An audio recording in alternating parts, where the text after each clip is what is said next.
Close your eyes for a moment. Take a deep breath in and slowly let it out through your mouth. With each breath, allow the tension of the day to melt away and let a calm, peaceful feeling wash over you. Now, imagine yourself by the sea. The breeze is gentle and cool. You hear the soft rhythm of the waves as they kiss the shore, as if the ocean itself is whispering ancient secrets. Feel the warm, soft sand beneath your bare feet. With each step, you move further away from the noise of the world and closer to a quiet, peaceful space within you. This is your time, a moment just for you to rest, to dream, and to let your imagination sail across distant seas. Now, with your mind calm and your heart at ease, you're ready to journey into the life of a man alone, stranded on a deserted island, guided by courage, instinct, and the will to survive. Welcome to the story of Robinson Crusoe. Now that we've taken a moment to relax and settle into the comfort of where we are right here, right now, let us begin our story. Robinson Crusoe never felt quite at home in York. Though it was a charming city with cobblestone streets, old libraries, and little ivy-covered bakeries tucked away in quiet alleys, it never felt like it truly belonged to him. It was safe, predictable, full of the comforts and conveniences of modern life. But something essential was missing. Something Crusoe had longed for since he was very young: adventure and the vast, thrilling unknown. As a boy, Crusoe spent every free moment at the docks along the riverbank. Some mornings, he'd grab the buttered bread his mother had lovingly prepared for breakfast and dash out the door into the crisp, dewy air. He raced down the streets, nearly flying, tipping his hat and waving to everyone he passed. His whole body buzzed with excitement, his mind alive with wonder at what magic the day might bring. And when he reached the docks, there was always something new, something fascinating. Towering ships from distant lands unloaded goods from places he had never even heard of. Exotic teas with unfamiliar aromas, rare spices that sent his imagination. Soaring and fabrics in colors and textures beyond his understanding. Some days, he'd sit by the river, completely enchanted, watching the nimble sailors unload crates and barrels from the ships. He'd try to sneak a peek at what was inside, but most of the time, the busy sailors would simply wave him away with a quick flick of the hand. Every now and then, though, a friendly sailor would give in to Robinson's relentless curiosity. They'd crack open the sturdy wooden crates and show him the exotic foods, aromatic spices, and treasures gathered from all corners of the globe. They'd tell vivid tales of their adventures, stories that made his eyes grow wide and his heart race. Tales of daring deeds, heroic moments on the open sea, and just enough magic and mystery to leave him dreaming for days. Deep down, Crusoe knew he didn't belong in that quiet little town. His place was out there on the wild, open ocean, in uncharted lands filled with wonders waiting to be discovered by those brave enough to find them. He felt it in every fiber of his being. He was meant to explore. So, throughout his childhood and into his teenage years, Crusoe returned to the docks as often as he could. As he grew older, some of the more seasoned sailors began to speak with him, to listen, and even to respect the fire in his heart. These conversations only deepened his love for the sea and the promise of adventure. The sailors spoke of idyllic, tropical beaches, so warm and peaceful one could lie there for hours, feasting on the sweet fruits that grew from vibrant plants near the sand. They described birds with brilliant feathers, trailing streaks of red, green, and yellow as they soared toward distant, glowing horizons.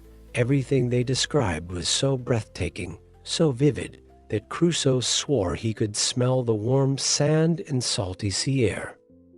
He swore he could taste the sweetness of the tropical fruit on his tongue. He could almost hear the birds calling out to him, inviting him to rest and dream on golden shores. And so Crusoe made up his mind there was no turning back. He would become a sailor, a fearless adventurer, a skilled navigator. He would explore the world with his own eyes and perhaps, just maybe, discover places more beautiful than any that had ever been seen before. His parents, however, were far from thrilled. His father, a cautious and successful merchant, pleaded with him not to pursue the dangerous life at sea. Having dealt with maritime trade himself, he knew the countless risks such a life could bring to an inexperienced young man. He urged Robinson to study law to settle down, start a family, and live a safe, comfortable life in York. He told him that a quiet, modest life was far better than chasing danger and excitement across unknown lands. Not wanting to openly disobey his father, Robinson remained in York and studied law for a time. But the more he studied legal codes and dusty books, the stronger his yearning grew. Each day in those dull classrooms, he found his mind wandering, his eyes drifting toward the window, where merchant ships glided down the winding river toward the open sea. And then, where would they go? Would they sail south toward mysterious Africa? Would they cross the Atlantic to the Caribbean, where Paradise Islands waited for the brave? These questions burned in his restless mind as he watched the ships vanish slowly into the horizon. Soon, it became painfully clear that Crusoe couldn't stay in York. His heart was being pulled in another direction, an irresistible call that wasn't just a passing desire. It was as if he had been made for life at sea, as if the waves themselves were calling his name. At last, Crusoe made the difficult decision to defy his father's wishes. With nothing but a few belongings and a newfound courage, he set off aboard a ship with a friend. As they sailed away from the port, Crusoe looked back at his hometown with a bittersweet smile.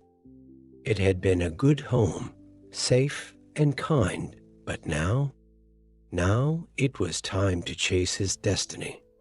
This would be his very first voyage, his first taste of the open sea, and it would change his life in more ways than he could possibly imagine. The first and harshest lesson Robinson Crusoe learned on that maiden voyage was that the sea was both relentless and indifferent. One night, a fierce and violent storm swept over the ship. The waves, once so full of promise and excitement, had transformed into a wild, threatening mass of deep blue foam, rising with the overwhelming force of the sea as it crashed mercilessly against the ship's hull. Everything happened so quickly that Crusoe could barely process the fury of the elements. Rain poured down in torrents, soaking the vessel and everyone aboard as they desperately tried, with every ounce of strength, to keep the ship afloat. But despite their best efforts battling wind and wave, their fight was in vain. The unrelenting storm wrecked the ship, and all the sailors were thrown into the cold, dark water below. Luckily, land was nearby. Using every bit of strength and a surge of adrenaline, Crusoe managed to swim and drag himself onto the sandy shore. His friend also survived the ordeal. As they lay on the beach, exhausted and gasping for breath, his friend declared with firm conviction that he would return home at once, giving up the seafaring life for good. But Crusoe didn't feel the same. For the first time in his life, he felt truly alive, vibrant, and awakened. In that moment of danger and survival, he knew with absolute certainty that sailing was his calling. Adventure was made for him, and he for it. He could feel passion, adrenaline, and excitement coursing through his veins like a rushing river, washing away any trace of fear before it had the chance to take root. Not even a terrifying shipwreck could extinguish Crusoe's deep love for the ocean. If anything, it solidified his dream even more, and thus the true adventure began. Crusoe wasted no time in setting sail again. As the new ship pulled away from port, he stood on deck, gazing out at the ocean in awe. The shimmering sapphire blue water stretched out as far as the eye could see, a limitless horizon full of possibility. It sparkled beneath the blazing sun, casting radiant hues into the misty air as they sailed forward. For miles and miles, there was nothing, no island, no land in sight, just the wild, beautiful sea, brimming with potential and promise. Crusoe had never felt such overwhelming love. He held out his arms into the cool spray as the ship sliced through the foamy waves.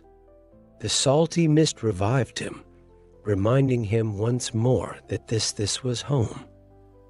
During the first half of the journey, Crusoe was deeply content. The work was tough and demanding, but simply being at sea made it all worthwhile. Each morning, he rose before nearly everyone else. He'd climb to the deck and breathe in the sweet, salty scent of the waves, reminding himself why it all mattered so much to his soul. And at night, he would lie awake in his cramped bunk, staring up at the stars that burned brightly in the dark sky.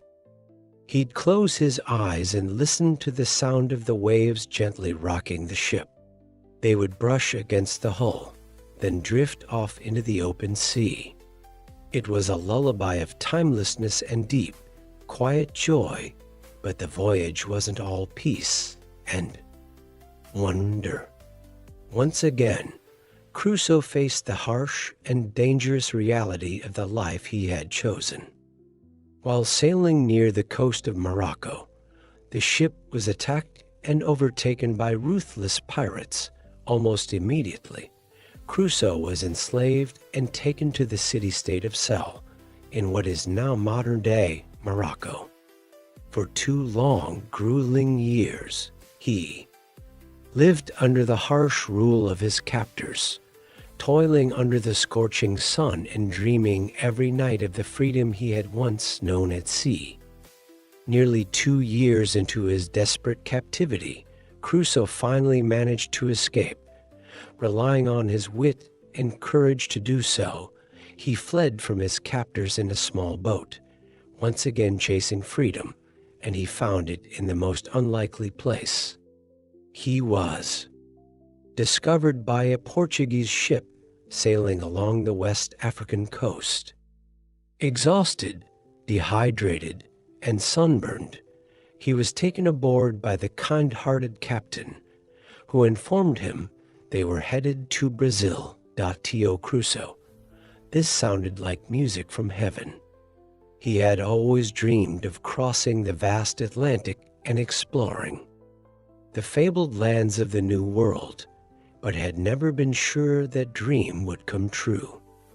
Everything he had endured only deepened his love and respect for the sea and the freedom it represented. And so, with renewed hope, he joined the captain's crew and set sail for Brazil The journey was long, filled with endless days where there was little to do but gaze at the ocean in all its majestic and sometimes terrifying glory. Crusoe spent hours talking with the other sailors about their hopes for the future, about the legendary beauty of Brazil and the lush islands surrounding it.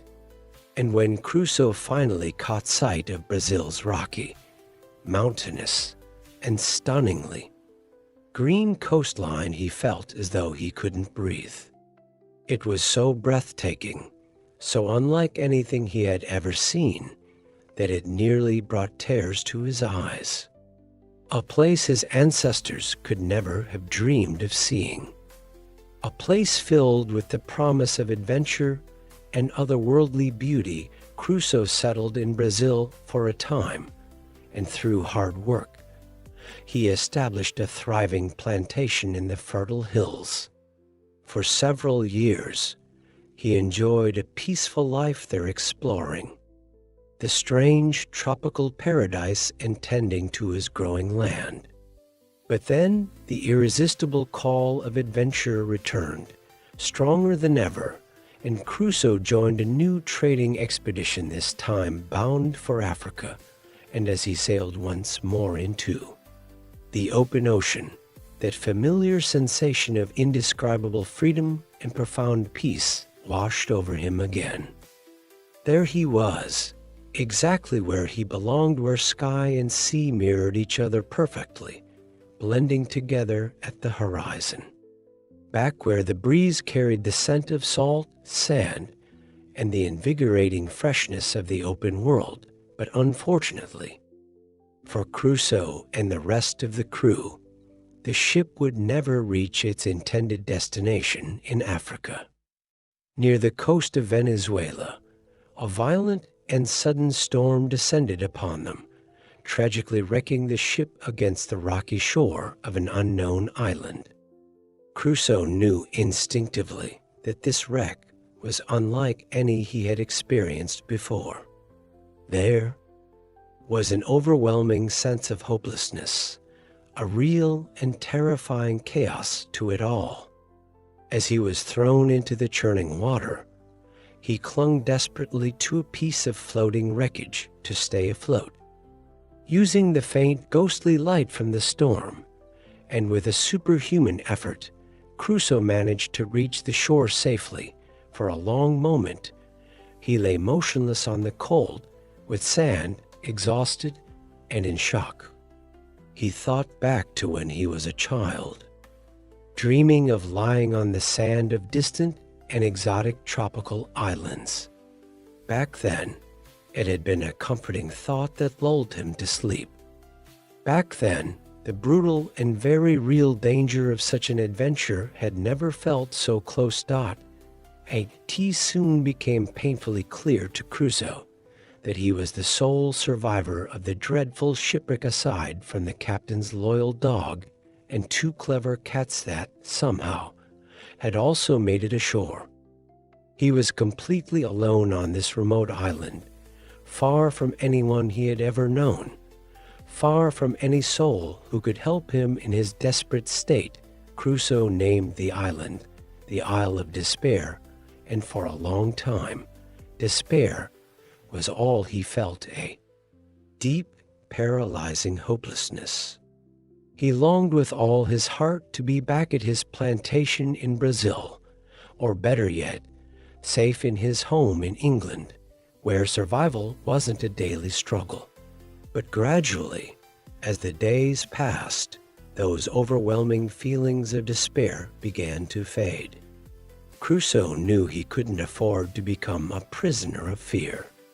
If he wanted to survive in this harsh and lonely environment, he had to act. He had to work.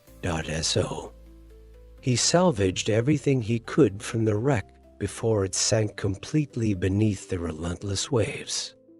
He gathered weapons, tools, food, and anything else that might help make the daunting task of building a new life on the island a little more bearable. He had no idea how long he'd be there, weeks, months, years, but he knew he had to make the most of the resources he had and fight for his life. The first thing Crusoe decided to do was build himself a shelter, a home, no matter how simple, where he could live while carving out a life for himself in this wild, deserted place. He walked along the edge of the island as the sun rose high in the sky, bathing the land in a brilliant, hopeful orange glow. The shadows of the palm trees stretched long across the sand, offering cool spots to rest and escape the heat for a moment. Despite everything, the untouched beauty of the island slowly made Crusoe feel more optimistic. Yes, it was wild, but it was also stunning. A place full of potential, even in such difficult times. When he stumbled upon a small cave nestled in a rocky hillside, he knew at once it would make the perfect temporary home. It was just deep enough to shelter him and his most valuable belongings from the scorching sun, heavy rains, and wind-blown sand.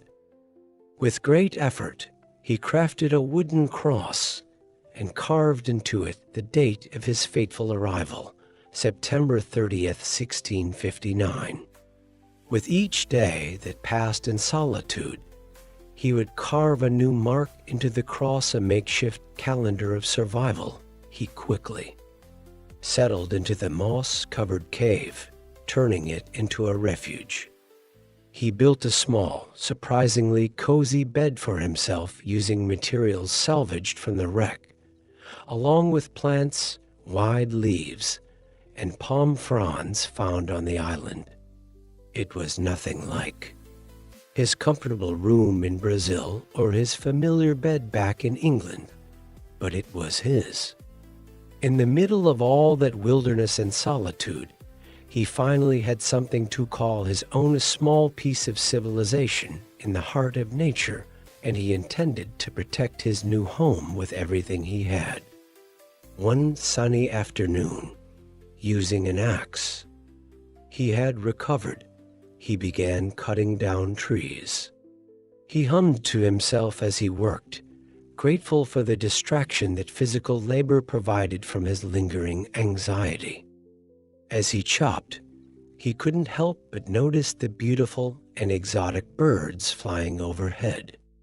Parrots of every imaginable size, shape, and color streaked through the sky, brilliant reds, deep blues, emerald greens, and golden yellows darting.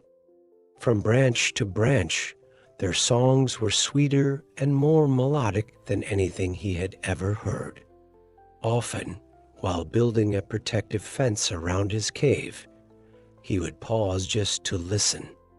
Their high, intricate melodies seemed to blend perfectly with the steady rhythm of the ocean waves breaking gently against the shore. It was a natural symphony unlike any he had ever heard in his life. As he gave himself over to those quiet moments of contemplation, it occurred to him that he never would have noticed something so simple and beautiful if he hadn't ended up on the island. Back on the bustling ships, the busy plantation, or even his old home in York, he had always moved through life with urgency and purpose. There had been little time to pause, to appreciate, to truly relax. Hardly any time to listen to birdsong, to feel the coarse grain of wood beneath his fingers as he built something from scratch with his own two hands. But now he had all the time in the world. And slowly, he began to realize he could use the time wisely, even meaningfully, with his fence finally built, keeping the island's wild creatures out of his cave home. He spent the following days and weeks diligently shaping a life for himself on this land he had once called the Island of Despair. One day, while exploring deeper into the island's interior, he stumbled upon a small herd of wild goats. His heart leapt with joy and relief. Living the way he now did, just finding something substantial and nourishing to eat filled him with immense, soul-deep gratitude. It was a strange and unfamiliar feeling, but powerful. And in that moment, he realized just how much of life he had once taken for granted. He managed to corral the goats, hoping to raise them for their meat and milk, and to his surprise, the plan worked beautifully. On certain mornings, he would lead the goats to lush, green areas of the island. He would sit beneath the warm sun and watch them graze peacefully, sometimes chatting to them as though they were old friends, marveling at the simplicity of their lives. He often felt they were a gift from above, not only a vital source of food, but also a crucial part of maintaining his mental well-being.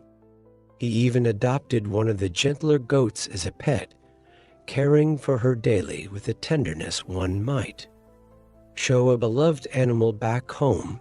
As Crusoe explored the island more thoroughly, he grew increasingly hopeful. Everything he needed to survive and even thrive was right there. The land was rich with tropical fruits, edible roots, wild vegetables, and incredibly fertile soil. Soil where he could, with effort, grow barley and wheat from seeds he'd salvaged from the wreck. Soil where he could sow a garden, one that might feed him for many years to come. On one of his forays into the heart of the island, Crusoe came across a hidden valley, bursting with beautiful plants and grapevines, heavy with ripe, luscious fruit. The grapes hung low and inviting, and when he tasted one, it felt like heaven. He nearly collapsed into the soft grass with sheer delight. It was the sweetest, most delicious thing he'd eaten in what felt like forever.